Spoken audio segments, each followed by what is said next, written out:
And this is my book about aging with power. I wrote it when I turned 73 years ago, and I feel like I'm aging backwards because of the precepts here, and that is lifestyle as medicine. And I'm so thrilled to introduce to you a triple board certified physician. Her name is Simran Malhotra. And I'm going to read what I know just to be sure I don't get something off. Triple board certified physician in internal medicine, hospice and palliative care, lifestyle medicine, and certified health and wellness coach. She's done it all, and she has a 5 and a 7-year old. She's currently practicing part time as an inpatient palliative care physician at MedStar Health. Um, she was named top doc in Maryland in 2019, 20, and 23 by Baltimore Magazine. So, what a woman. And I'm going to let her tell you her whole food, plant based story. But the title of this talk, and she's going to decide how she's going to proceed, the title is Palliative Care to Lifestyle Medicine and Beyond, Key Takeaways of My Journey from Doctor to Patient. Tell them what you mean, and I'm going to get off the screen. And tell me when you're ready for slides. Awesome. Thanks, Nan. So there's definitely more to my story than just my professional credentials, and that is what I'm going to be sharing with you today. So, Nan, whenever you're ready, go ahead and put those slides up, and I'll just let you know when to go to the next slide. So you can start at the first slide. And I'm just going to jump right in so that we have some time for Q&A at the end as well. Nan, are you able to make the screen bigger, you think? Is there like an expand button for the slides? If not, that's okay.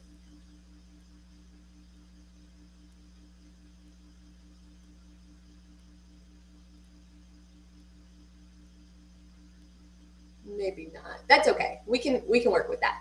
Okay. So, all right, you can go to the first slide. So,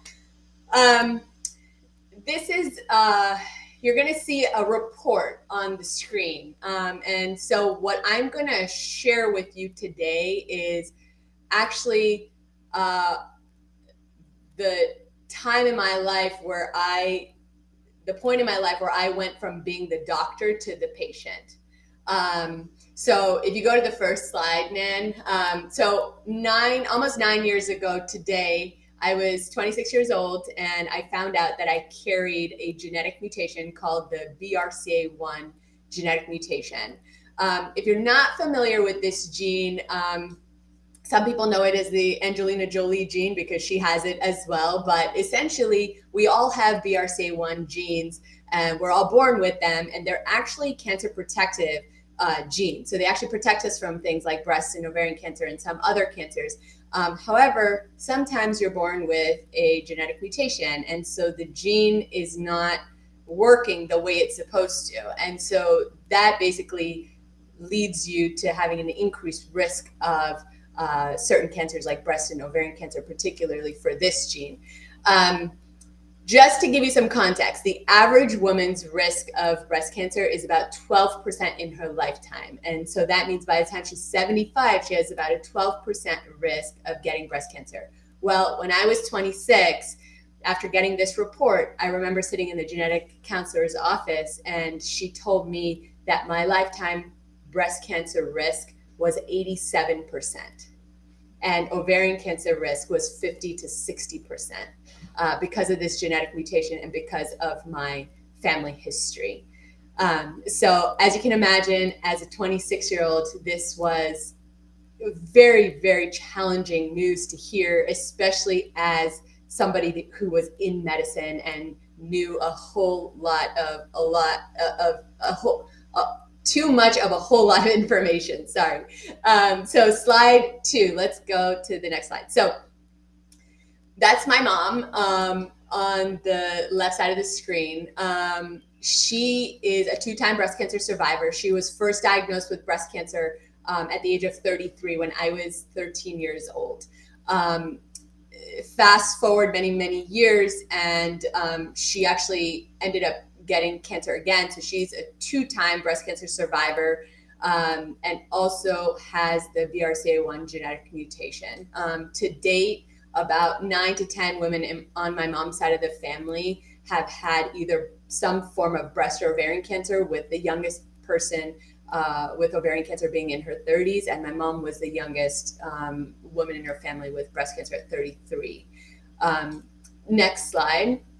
So the year I found out about my mutation, as I said, I was in just finishing up my residency, and basically got hit with this news that another family member had been diagnosed, and that was the moment that kind of set the alarm off for me that something wasn't right within my family. And so I ended up getting my mom to get tested again, and we found out she carried the gene, and then subsequently I decided to get tested and found out I carried the gene. And during this time, I was finishing up my general residency in internal medicine, and I was moving into starting my fellowship in hospice and palliative care. For those of you that are not familiar, it's a field of medicine where we essentially take care of patients living with life-threatening serious illnesses, oftentimes in the final stages of their life. As you can imagine, this was an especially challenging time for me because I was navigating a lot of doctor's appointments, meeting with genetic counselors and oncologists and breast surgeons, a lot of different medical providers telling me all the things I needed to know about living with this mutation. My risks, the things that I needed to do in terms of screening, the things I needed to do in terms of risk reduction, like surgeries or medications. And at the same time, I was going into work and taking care of people, some of whom even looked like me, very young, with advanced cancers, a few of them even with the same genetic mutation as me, in hospice care, and oftentimes near the end of life. And so it was a very difficult time in my life. And it wasn't until there was a lot of times where I felt very paralyzed, because it was just like an influx of information, and being a doctor, I knew too much. And oftentimes I felt paralyzed and felt like I had no control over my life. It wasn't until I met this one young woman who I was taking care of in hospice. She was in her 40s, and she had the exact same genetic mutation as me. And her sister happened to tell her that I also had that mutation. And a few days before she passed, she said to me, Simran, don't let this happen to you. Do whatever you need to do to live a full life and stay alive for your future children. You have a choice. And those words, at that moment in time, I had no idea what they meant, but they sparked something inside of me to want to make sure that I stayed in control of my life, at least in control of the things that I could control. Next slide. So here I was 26, and in my head, there was it says 4 things, but there was actually 5 really big things that I needed to accomplish in the next several years before I turned 33, because 33 was the time my mom was diagnosed, and it was also the time that the doctors wanted me to have preventative surgeries, like a mastectomy and a hysterectomy. So number 1, I had to finish my medical training. I was on pretty strict visa requirements because I'm Canadian, technically I'm Canadian. So I was on a visa in the US. And so I didn't have a whole lot of flexibility with my job. Like, I had to work full time. I had to work crazy hours. Number 2, I needed to get married. Lucky for me, I was already engaged at this time, and I met my husband at the hospital. And so we were about to get married several months later. Number 3, I had to have children. I need to get pregnant, and I need to get pregnant pretty quickly because I need to have all my children pretty much in a very short period of time. I needed to be sure I was done having children. And then the last thing is I needed to get these preventative surgeries. Right now, I'm able to say all of this without stuttering, without significant fear or anxiety. But I can tell you, as I was going through this time, it was some of the most difficult days of my life so far. Paralyzing fear, anxiety, surrounded by death, surrounded by grief at work. And so it was a very, very difficult time. So next slide. About a year and a half later, I was now a fully graduated doctor. I was a palliative care doctor. I was working full time. I had had my first baby. I was breastfeeding. I was pumping at work. I was so sleep deprived. I was running my house somehow, doing all the things I needed to do. And because I was also trying to have all my kids, I became pregnant again when my first baby was just 9 months old. So I was very, very busy. And not to mention, all my family lives in Canada. I have the best mom, so she came and she stayed with us for 6 months during this time, but it was a very busy time. And so on the totem pole that was my life, I was at the very bottom. And even though I was at the very bottom, there was many days where that patient, her voice sat in the back of my head, reminding me that I still needed to find that thing that was going to help me change and, be in control and take action and do whatever I could do to make sure now that these sweet babies of mine would have a mom for a very long time to come. And now it was like more of a visceral feeling now that there was something I needed to figure out. And so, every doctor's appointment that would come for my screening mammogram or my MRI, the same conversation at every visit with my doctors. What can I do? What can I eat? What about exercise? What about fasting? I mean, like there were so many things I had heard of. Like, what about all these things? Should I do them? Like, are they going to reduce my risk of cancer? And I looked for any possible way to empower myself. And every single doctor said the same thing. Like, you have a genetic mutation. Like, this is not going to help you. The only thing you can do is surgery or medications or screening. And then lucky for me, one of my very, very late night Google searches while breastfeeding led me to Dr. Michael Gregor, who I hope I get to meet one day because he has changed the entire trajectory of not just my personal life, but my professional life and the life of so many people who I've had the privilege to touch. And what I learned from him was absolutely mind-blowing. The very first chapter, if you've not read this book, you need to read this book because it will change your life. The very first chapter or the intro or something talks about the story of his grandmother. And so he shares the story of, and his grandmother is the person that changed his life and made him do the things that he does today. But his grandmother was 65 years old and had end-stage heart disease and basically was sent home on hospice care. Something that I'm very, very familiar with. Essentially saying, you have an advanced end-stage condition and either you can't tolerate treatment anymore or there is no treatment out there that is actually going to provide you meaningful benefit at this time. So let's just focus on comfort and end-of-life care, essentially at home with your family. And she must have been a very strong-willed and strong woman because I guess that was something that she didn't accept. And they ended up finding an intensive lifestyle program out in California that was founded by Nathan Pritikin. And essentially, she went through that program and from my understanding, basically reversed her heart disease and went on to live another 30 years and died in her 90s. This to me was so beyond mind-blowing because as a palliative care physician and as a family member, I've witnessed up close what serious illness and what chronic illness can take away from a family and from a person. I've seen severe suffering in terms of crippling symptoms, pain, anxiety, shortness of breath, isolation, losing autonomy and independence, and then of course death. And so for me, it was like, if something like this existed, why had I not heard about it before?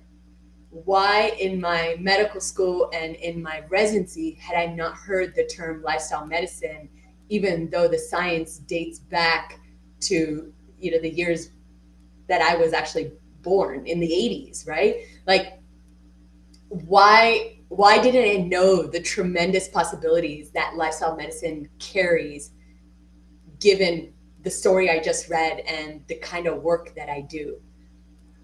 So next slide. My genetic mutation changed my life because it brought lifestyle medicine to me.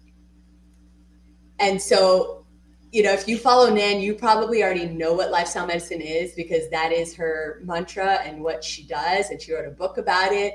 But if you don't know what it is, it's essentially an evidence-based approach that uses therapeutic lifestyle interventions, not just to reduce risk of disease, but to treat disease and at times even reverse chronic illness. And this is something, unfortunately, that most doctors are not conventionally trained in. But things are changing thanks to institutions like organizations like the American College of Lifestyle Medicine. Things are changing fast. But these are modalities, the things that we eat, the way we move, the way we sleep, the substances that we're hopefully not using, the people we surround ourselves with. These are all everyday actions and habits that we can use to empower, educate, and give people like me back control over their lives. Give patients control over their lives, because that is the one thing that you lose when you become the patient. And that is the one thing that is probably the most important for our livelihood. Next slide. This is a slide that I got from ACLM, and they're basically statistics from the CDC, and they're scary. They're very scary statistics. So according to the CDC, 60% of Americans have at least one chronic disease, and 40% have two or more. Half of all Americans have heart disease. 88 million Americans have prediabetes, but 90% of them don't even know that they do. And today, 1 out of every 4 deaths is from cancer. The leading causes of death in America are mostly related to lifestyle habits, with a suboptimal diet being the #1 risk factor for death. And as much as we like to believe that most diseases are related to our genes or genetics, as someone who's actually a genetic mutation carrier, I can tell you that only about 5 to 10% of diseases are related to a hereditary predisposition or a genetic mutation. So it's not genes that run in families that cause these chronic illnesses. It's lifestyles that run in families that lead to these chronic illnesses. And the statistic is that around 70 to 80% of these chronic diseases that we're dealing with today that are at epidemic levels, heart disease, diabetes, excess weight, metabolic dysfunction, most of these are preventable with healthier lifestyle habits. Next slide. So what happened to me? So on the right there, you can see that's 2012. That was my intern year. I was essentially eating at the hospital. I was living there 90 plus hours a week. I was 25 pounds over my ideal body weight. Then I'll tell you my story, but I, over the years, ended up gaining an additional 20 to 25 pounds. And after transitioning to a plant-based diet, I essentially, I think I've even lower than that now, but I'm at my ideal body weight now. I think I've lost about 15 to 20 pounds. All that weight that I had gained during pregnancy, I dropped like that after I had my babies. And, I made all these realizations that I shared in 2015. And I didn't make the mistake of making a radical change because I wanted this to be sustainable and I wanted my family to come along with me. And so my husband and I in 2015 adopted a vegetarian style of eating. And then over time, I learned how to cook and we found all of the plant-based, healthier alternatives to our favorite foods. And then in 2018, essentially went vegan, whole food plant-based. And like most people, I was, asked the question, like, go vegan. I could never do that. I could never give up cheese. I was thinking the same thing. However, I had such a compelling reason based on my research and based on everything that I had found that a whole food plant-based diet was going to be the best thing to help me reduce my risk of cancer. And it turns out all the other top killers in America. And that was the thing that my patient was telling me to find, and I found it and I implemented it. And to this day, I mean, almost 10 years now vegetarian, and since 2018 fully vegan. And the most beautiful part of this, to be honest, has been the ripple effect that it's had on my husband, who when I met him had borderline high blood pressure. He had high cholesterol. He was 20 pounds heavier.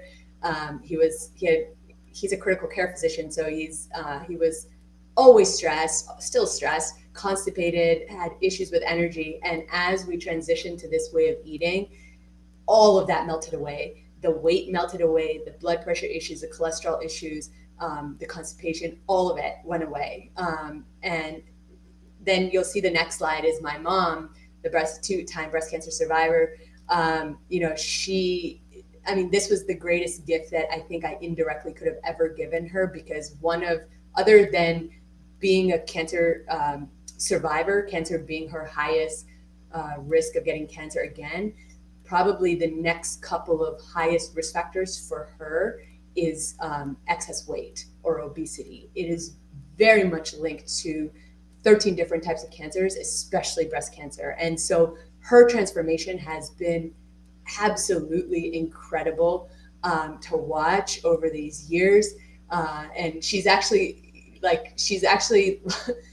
looks even better than she did when she was in her 30s and 40s. And like Nan was saying, she's like aging backwards. She was just telling me today how, like, actually, maybe I shouldn't say this since it's being recorded, but she looks so good that like she's attracting people that normally wouldn't, be attracted to someone who's 56. So it's just a beautiful, beautiful thing to see. Next slide. So I'll wrap this up. So fast forward to 2020. I had just finished nursing my second child. I was approaching my 32nd birthday, and my doctor started telling me, like, okay, it is time to start thinking about prophylactic surgery. So I started getting ready to meet with plastic surgeons and meet with breast surgeons and all of those things. And finally made the really difficult decision to schedule my surgeries in June of 2020. And, just when I was finally mentally at a place where I thought I was ready for this, the world had different plans for us. And in March of 2020, COVID came and our entire life turned upside down. My husband and I became incredibly busy. He moved out of the house for a while. Like I said, he was a critical care physician.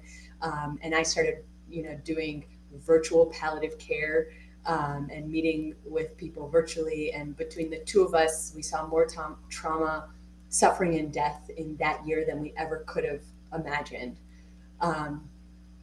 And a few months later, on September 2nd, 2020, I did end up having my surgeries. And you can go to the next slide.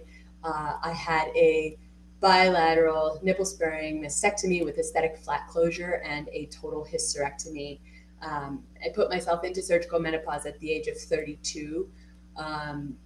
Unfortunately, I did all of this alone because there were still visitor restrictions. So I went to the hospital. I did everything by myself. Unfortunately, I had a complication and required emergency surgery the next day. And for the next several weeks, my husband had to help me with my most basic tasks: going to the bathroom, showering, blow drying my hair. And this for me was, even from the time I got my genetic mutation results, this for me was the pivotal moment in my life. Because for a few days and few short weeks, I realized what it felt like to be one of my chronically ill patients. And I was living a life of dependence. It was a short time, thank goodness for me, but it showed me exactly what I didn't want my life to look like: in pain, dependent on others, and unable to care for myself. And so that was my call to action. Even though the last several years I had focused so much on nutrition and learning about plant-based nutrition, this was the first time in my life where I had decided to commit to my self-care, which I actually now call my self-preservation. So those are all the other pillars of lifestyle medicine that I implemented into my life, because I know if I take care of myself, then I can take care of everybody else that I love and maintain my quality of life. So next slide. I'm almost 36 years old today. I have 2 kids who are 5 and 7. I'm a palliative care physician married to a critical care physician who had crazy surgeries during the worst global pandemic of our time. And I can tell you that I have honestly never known a better, stronger, or healthier version of myself. And what I realized was that the most amazing things, we read this book, What Do You Do with a Problem? We read this book over and over and over again in 2020 because it was such a tough year. It was such a tough year for us as a family and professionally, with 2 young children and all our family in Canada. And this book was more for me than it was for my kids. But what it taught me is that the most amazing things, the biggest opportunities, and the life-defining moments that happen to us are disguised as the impossible situations that come into our life. And these are the situations that help us write our stories. And the stories that we tell ourselves about our circumstances are either going to put us in a victim mentality and pull us down, or they're going to serve to empower us. And then we can use our pain to drive our purpose in this life. And so what I learned, next slide, is that food is medicine, movement is medicine, sleep is medicine. Your lifestyle is the most powerful medicine that has and ever will exist. And as one of the founding fathers of lifestyle medicine says, Dr. Dean Ornish, our genes may load the gun, but it's our lifestyle that has the potential to pull the trigger.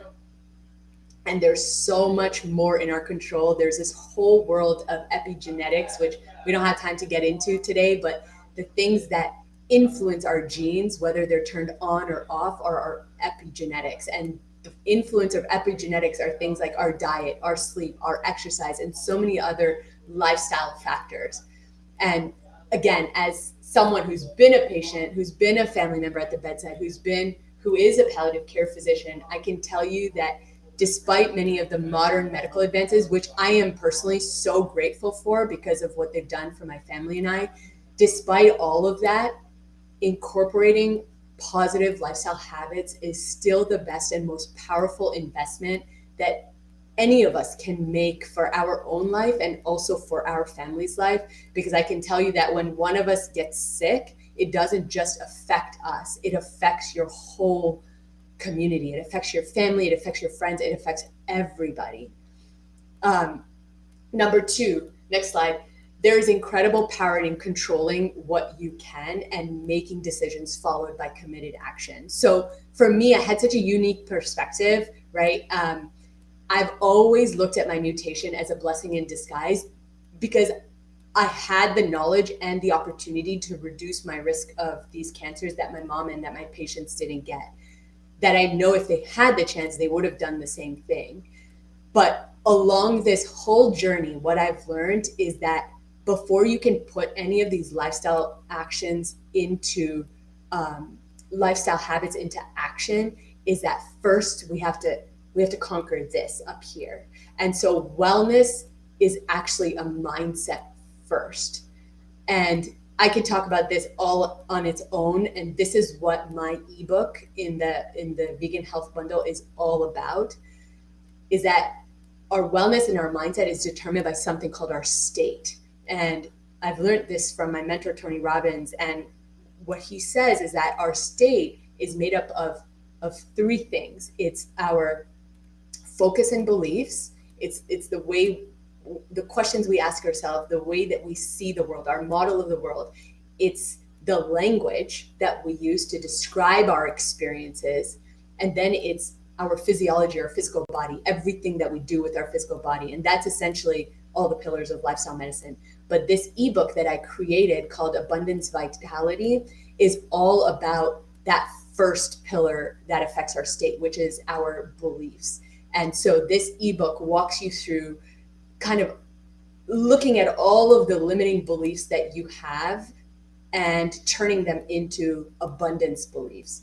Because once you've mastered this and believe that something is possible for you, then no matter what lifestyle habit you put into action, it will stick and it will be sustainable. But first, you have to conquer the thoughts and the beliefs and the language that you're using to describe your situation. So again, a whole nother conversation in and of itself.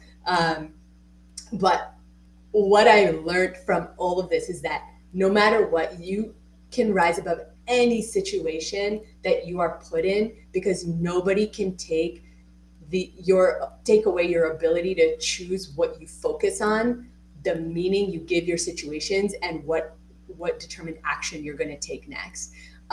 If you've never read the book Man's Search for Meaning by Viktor Frankl, you need to read that book, because it will show you that impossible situations are possible to get through. Next, and I think this is the last slide, is this concept of abundance of gratitude over fear. Having cared for some of the sickest people and having gone through some of the things that I've gone through, I recognize that it can be hard in challenging times to find what we're grateful for, but it is so possible. And what Tony Robbins also taught me is that you can't be grateful and fearful at the same time. So gratitude is actually an antidote to fear.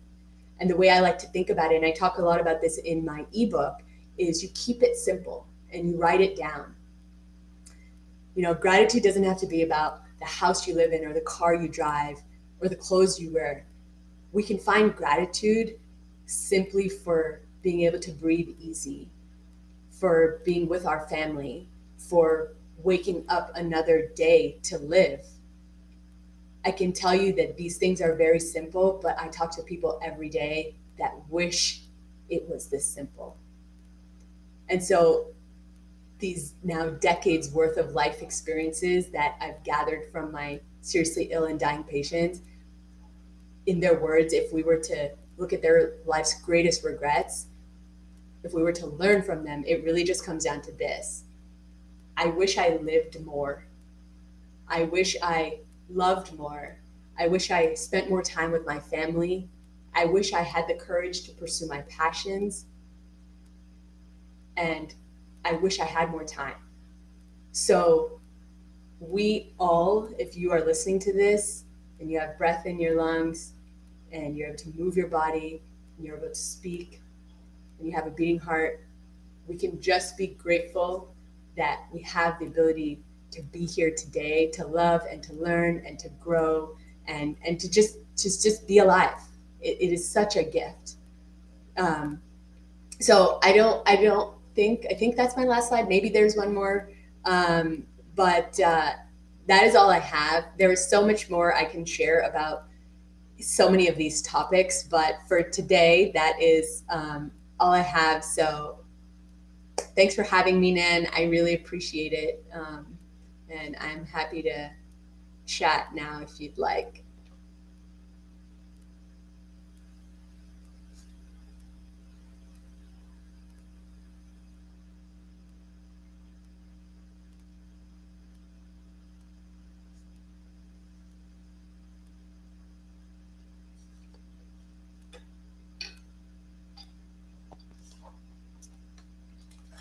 Hopefully we get Nan back here.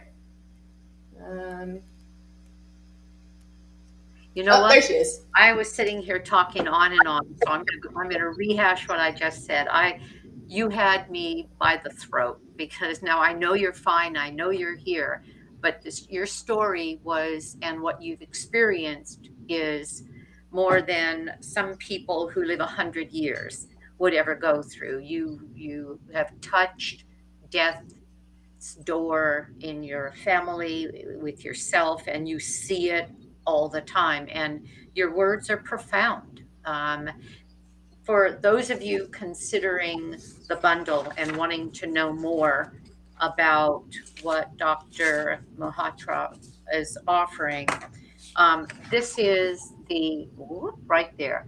This is the title page of what you'll see in the bundle, Vitality and Abundance. It's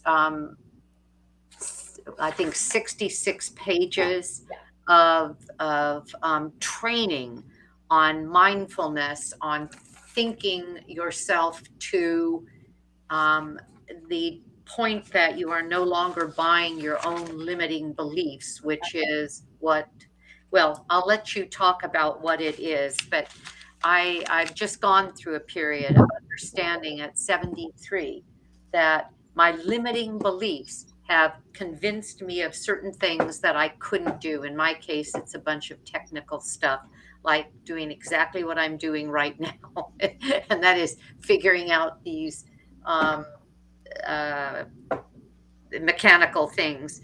And I had to just tell myself, I had to simply tell myself. And it was helpful for me to have read this, The Mindful Body. Dr. Langer is a professor at Harvard University, has her own lab, and for nearly 4 decades has written about, but also done research about what Dr. Malhotra has been talking about, and that is what the mind has over the body. So tell us about, and again, this was marvelous. And there was one other thing I wanted to show you and say. Yeah. The, this book, as she said, saved her life because she didn't know where to go. And in allopathic medicine, nobody at that time was going to sit her down and say, you know what? We think you should go on a plant based diet and start accepting that lifestyle is medicine. And that's the only thing that's going to heal you. Then he came out with this, How Not to Die. And that was in 2018. And there are things that are very specific we can do to stave off, stave off death. And oh, the second one was How Not to Diet. Okay. And it was all the same thing, but more specifically for each one of them.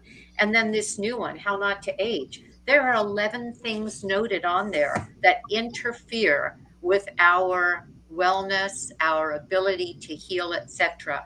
They age us. And by preventing those 11 things, and they are simple things, all of which fall into this framework of lifestyle as medicine and whole food, plant-based eating. So take it away. Tell them what they're going to get, and say anything else that you wanted to say about this subject, or anything you want to leave us with, because you have a rapt audience here. I think just to comment on Dr. Gregor's last book, his introduction chapter hits the nail on the head. And he talks, I'm still working my way through the book, by the way.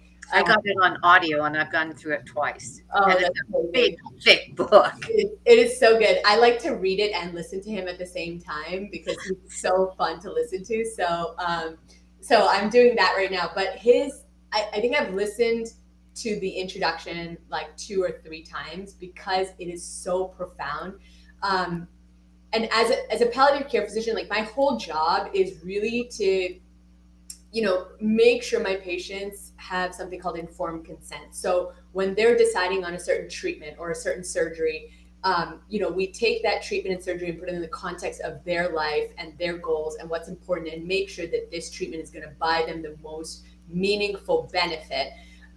Having said that, one of the things I always tell them is there are tons of things today in medical technology with the advancements that we've made that allow us to keep people alive forever, okay, for a very long time. However, many of these technologies, ventilators, feeding tubes, dialysis, they keep people alive, but it doesn't mean that they're actually living. And there is a very big difference, which is what he points out in his book. There's a very big difference between extending your lifespan and extending your health span, right? So we only want to live longer if we're able to do all the things that we love to do, and even at a more basic level. Because now when I talk to my patients and I ask them what their goals really aren't, you know, crazy. Their goals are, I want to be able to get out of bed on my own. I want to be able to dress myself. I want to be able to prepare breakfast for myself. Like, they're very simple, right? And so at the very basic of our human life force is this need for autonomy and this need to be independent and to do for ourselves and not be dependent on other people, especially our families, because then that there's a whole nother psychological piece there that plays into this feeling of being a burden. And so this is where the lifestyle piece comes in, because that is what is going to help you extend your health span. Dialysis, feeding tubes, ventilators, amazing advancements in medicine, but they do not extend health span. They do not improve quality of life for most people, especially if you're someone living with chronic illness. Dr. Malhotra, would you define palliative care? That's a word that some people may not understand. So we have palliative care, we have hospice. Most people, even within medicine today, think the two are one and the same, but they're not. Palliative care is essentially a field of medicine where, you think about, like, the cardiologist takes care of the heart, the nephrologist takes care of the kidneys, the neurologist takes care of the brain. The palliative care doctor, the way I like to think about it, is they take care of the whole person. So we address, it's probably the most holistic approach in conventional medicine. So we address the physical, the mental, the emotional, the psychological, and the spiritual components. So on my team, I have myself, I'm a doctor, and I have a social worker, I have a pharmacist, I have chaplains, I have a massage therapist. So we have a whole interdisciplinary team of people to help our patients in the many different things that make them human. And then we also take care of family members. It's not just because, like I said when I was talking earlier, it's like when someone gets sick, it doesn't just affect that one person. It affects everybody around them, especially their family. So a lot of times people they get really scared of the word palliative care because they think hospice. Now, palliative care is for anyone that gets diagnosed with a serious illness. So that could be heart failure, that could be cancer, that could be any sort of thing. And the whole point is for us to work alongside your other doctors while you're getting life prolonging treatments to help you maintain the best quality of life that you can, but also make sure your goals are very clear. Like, what is it that you want in your life? What is it that is meaningful in your life? And then if at some point the disease progresses or treatment options are no longer possible, that's really when you look and think about hospice care, which is care for people at the very end of life, in the last several months of life. But the challenge is there's not enough people practicing palliative care, and because most people in medicine don't fully understand what we do still, most of the time we get consulted is when people are truly at that hospice stage, which is why people think it's the same thing. So when I looked at palliative care, the dictionary said it's treatment,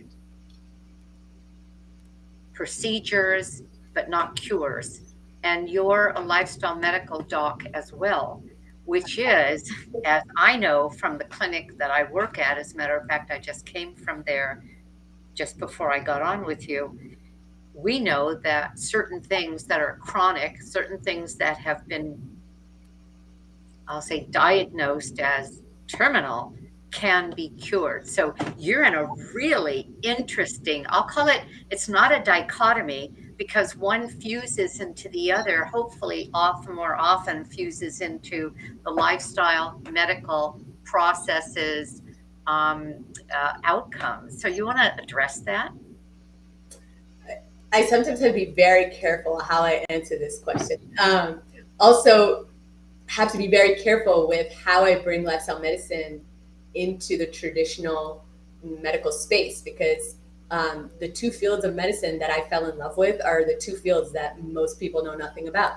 Um, right? Palliative care and lifestyle medicine. When I talk about either or, because they're neither of them we learned in med school or in our training. So, it's I find myself in an interesting conundrum many times. The beautiful thing is I've been practicing inpatient palliative care now for 8 years. So on the hospital side, the challenge with the hospital side with lifestyle medicine is that, like I said, most of the time, by the time I'm getting consulted, people are pretty much completely bedbound, completely mentally out of it, on their way out, so to speak, like very much end of this physical life. And so I think, I know there are probably people who may have differing opinions. However, when you do what I do, you also have to recognize that you have to meet the person where they're at and identify, okay, is talking about lifestyle medicine appropriate at this moment in time, Yeah. right? And so for much of my career so far, talking about lifestyle medicine has not been appropriate on the inpatient side because we're really talking about end of life care. Having said that, recently I made a shift in my career, and I got the opportunity to do now more outpatient palliative care work.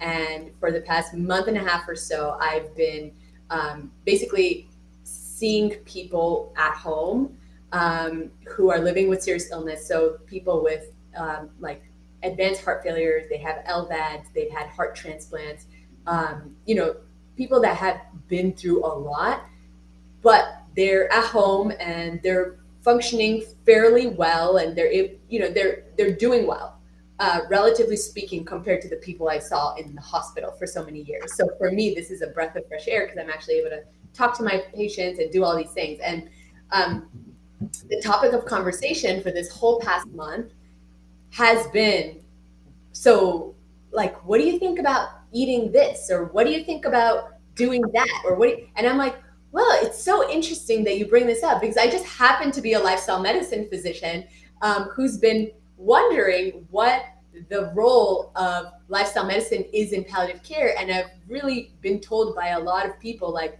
okay, this is not the right thing. Like, we shouldn't be talking about this with our patients. It's not what they want to know. It's not. Yet, now that I'm actually practicing outpatient palliative care with people living at home, it's exactly what they want to know.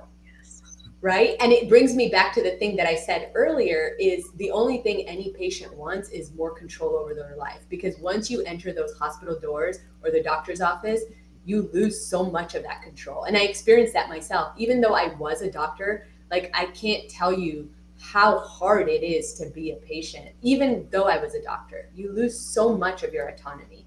And I'll just share like a couple of anecdotes. I saw a patient the other day, and he's got a pretty serious and rare heart condition called amyloidosis, and he's in his 80s.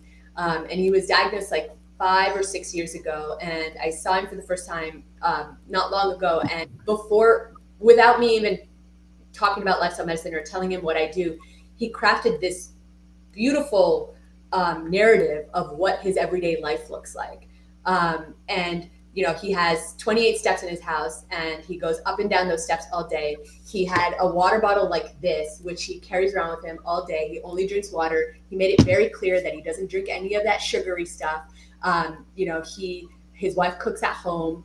They enjoy their one meal out a week because that's their date night. But his wife cooks at home. They both do yoga together. I mean, he's 80 4.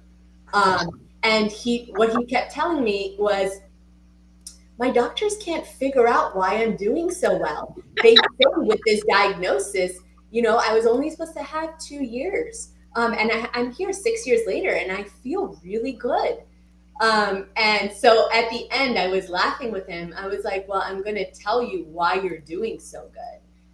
It's because you're using your lifestyle as the medicine that you weren't prescribed. You just don't know it. Right. And then I saw another patient here recently who specifically requested lifestyle counseling. So they were going to send him to the nutritionist at the hospital. And I said, no, don't do that. Let me see him. So he's a transplant patient, and no, he's not a transplant. He has an LVAD, which is basically like a battery operated heart. So it's very advanced technology, very cool stuff. But having said that, he has no energy. He told me he was like chronically bloated. He was hungry, but he would get full, so he couldn't eat. He's constipated. And like, he likes to work with his hands. So there was all this like home improvement stuff he wanted to do at his sister's house, and he doesn't have the energy. So he's like, it's really cool that I have this LVAD. It's really cool that I'm alive today, even though I shouldn't be. And I hope I get a heart transplant one day. But some days I don't really feel like I'm living because I can't do the things I want to do. And so then he asked me the question, like, what about if I change the way I eat or do some of these things? Like, what could that do for me? And I said, okay, well, let's try. Like, why talk about it? Let's try. And we set a couple of very simple, SMART goals for him. And because he was complaining of all these GI symptoms, I said, well, hey, why don't you do a trial off dairy and see what happens? And usually I'm not one for negative prescriptions. Like, I'm more of a abundance, like, let's see what we can add and everything else will like phase itself out. But for him, because he was specifically feeling constipated and having this bloating, I explained he was African-American. I explained to him about lactose intolerance and how, most people, 75% of the world is actually lactose intolerant. And so I said, don't worry about the little things. Like, if you go out because he also wasn't cooking very much because he didn't have energy, so he's eating out a lot. So I said, don't worry about what you're doing. Like, if they're putting butter or whatever, just eliminate, dairy, cheese, and sorry, not dairy, cheese, milk, and just like yogurt, like the big things that are in your control. And then we talked about fiber, and I gave him some of the educational materials from ACLM. So I saw him here 2.5 weeks later. And again, unprompted. As soon as he came on the camera, because I do telemedicine, as soon as he came on the camera, he was like, I'm not bloated. And I'm like, okay, tell me more. And he's like, well, my bowels seem to be better. Okay, tell me more. Well, I'm actually able to eat to satiation. Like, I'm eating and I'm actually full. Like, I'm not having to stop because of the bloating. And I lost 3.5 pounds.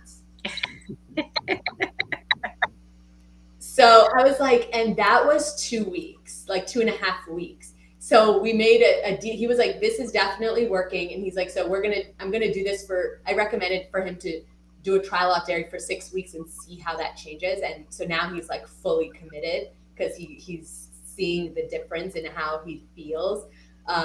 So just, yeah, it just, and this is now as I'm sharing these things with my leadership, it is eye-opening for people that even the littlest things can make the biggest impact. And for my patients, the way I look at it is that even if they don't reach disease reversal, even if they are improving their quality of life and adding good years to their life, and they're able to live and do the things that fill them with joy and be with their family, then it's worth it. It's worth it all for that, because that's what life is all about. Gosh, that is so inspiring and so beautiful and so much what I believe. It's just thrilling to hear you say that. So, in the amount of time we have left, tell people why. I'll preface it by saying, tell them why they need the bundle. And then I'll say, tell them what they're going to find when they go to Vitality Abundance. Give them a synopsis. I mean, I think first I wanna give a shout out to this bundle. It's my first time participating. I've seen many bundles like this online. I have honestly, and obviously I'm being biased now, but like I've honestly never seen one like, I don't know if you can see it, but I've honestly never seen one like this. Like it is so comprehensive. And I have several of my plant-based doctor colleagues and friends who are in this bundle. And so if you went on any of their websites to buy the courses that are being offered in this bundle, you would be paying $150, $200, $400 to get these courses that they put in these bundles. Like my mind is blown. Like I was like, I should not have just given an ebook. I feel like I should have given more. I looked at what you gave, and it's but beautiful. here's the thing, like I whenever someone's going to make a lifestyle change, sometimes they feel like they've tried it all. And what I'll say is it's never a lack of resources, it's a lack of resourcefulness. But if they do feel it's a lack of resources, this bundle literally has it all. Like you will learn the science behind plant-based nutrition and lifestyle medicine. You will learn the culinary skills because there are classes with chefs and cooking classes. And then you will learn even the physical movement, the mindset, all of that. Like there's thousands of recipes, and I've made quite a few of them now, and they are delicious. So considering it's worth almost $8,000 for $49, this is a steal. Like it is honestly such a good deal, and I'm honored to be a part of it, really. My contribution, I would say, it may not look big. It is so important. It is so important because, like I said earlier, our wellness is a mindset first. And what I do in this ebook is walk you through a self-paced journey, really. And it was the journey that I walked on.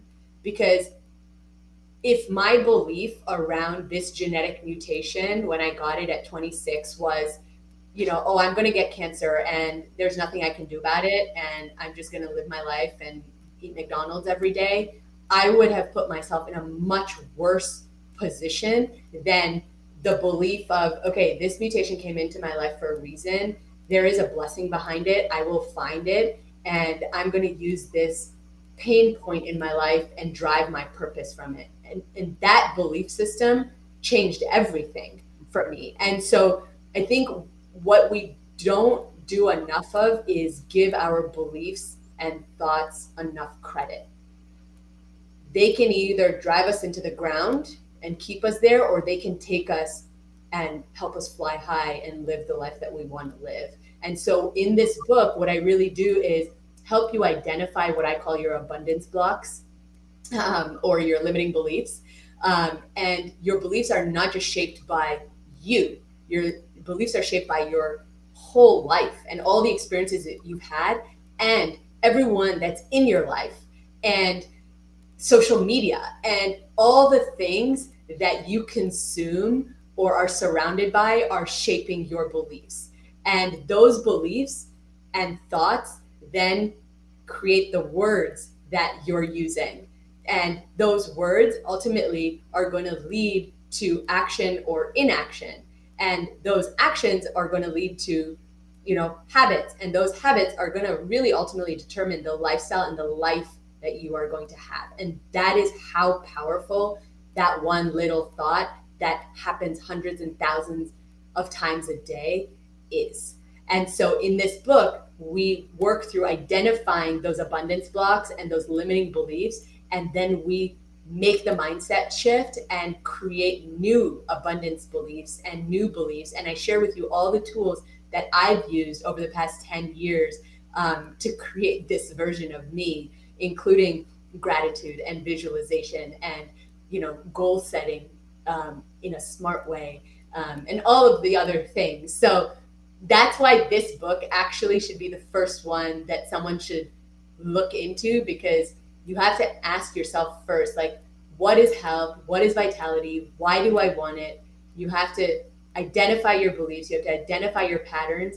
And then once you know all of that, then you go to the how, which is the courses and the recipes and the cooking classes and all the other amazing things in there. So that's my spiel in a nutshell, why I think you should get this bundle. And it'll totally change 2024 for you, the rest of your life. And when you change your life, you indirectly change the lives of every other person that you are going to go on to touch in your life. And you may not even know it. Just by sharing our story, someone may be listening, and something you say will spark something within them, just like my patient did for me, and it'll go on to change the whole trajectory of their life. Yep. So Okay. that's how we're at. That's where we're at. What I can't remember, it's alphabetized. The offerings are alphabetized. So you're either under Dr. Simran Malhotra, or you're under I think you're under Simran. Yeah, I'm Simran Yes. MD. Yeah, Simran Malhotra MD. So I'll be closer to the bottom of the page. Right. Just scan down Simran, Simran. It's 66 pages, and it is set up almost there. There's the educational part, but then there is a worksheet so that you are really involved with this whole process. So yeah, and the way I like to tell people to do it is, block off a certain 2 or 3 hours and really work through it without any interruption. The whole PDF is, you can fill it out on your computer. So I always say, put on some really nice music and get a nice cup of hot tea or coffee, and work through it together so that it all comes together for you at the end, versus if you do it a little bit here and then the next day you'll lose that momentum of what you're thinking. Okay. Well, we're going to let you go now. I hope what you've gotten out of this is as monumental as I think it is. What a story, and what a person, and what an offering, and what an opportunity here for our like-minded ways, lifestyle as medicine, whole food, plant-based, care for animals, etc., to gather together. And the new statistic is 151 contributors, over $8,000 in value, $49. You can get it for 10 days, and when it's over on March 10th at 11:59, it's gone. It will never be sold again. And you can leave it in your computer. In other words, go to it online for a year, or better yet, download it either onto your computer or on a flash drive that you can just insert in, put it into a flash drive, and that becomes your own course that you can put in for the rest of your life and offer in any way you want. Anyway, okay, I'm going to say goodbye to you all. I'll hold on, Simran, and I'll say goodbye to you personally. And I hope you have a great day. I know I'm going to. Bravo, and thank you, Dr. Malhotra. And thanks, Nan. yes, we'll see you again soon.